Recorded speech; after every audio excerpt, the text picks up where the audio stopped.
పవన్ను అమాయకుణ్ణి చేసి సీట్లు తగ్గించారంటున్నారు మంత్రి అమర్నాథ్.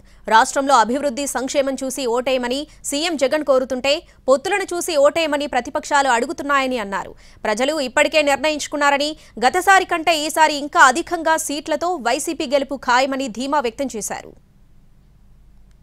సంబంధించినటువంటి మీటింగ్లు అయిన తర్వాత కూడా ఆయనకి ఎవరికి 24 సీట్లు పాపం పవన్ కళ్యాణ్ గారికి ఇస్తే దాంట్లో కూడా మళ్ళీ 3 సీట్లు తగ్గించారు.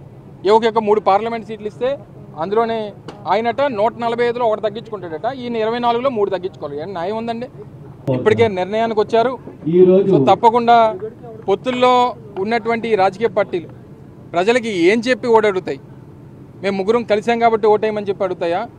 ఇటువంటి కూటములు ఎన్ని రాజకీయ పార్టీలు కలిసి వచ్చినా వైఎస్ఆర్ కాంగ్రెస్ పార్టీని, జగన్మోహన్ రెడ్డి గారిని కనీసం టచ్ కూడా చేయలేరు. మళ్ళీ అంతిమ విజయం 2019లో ఏదైతే వైఎస్ఆర్ కాంగ్రెస్ పార్టీకి సీఎం జగన్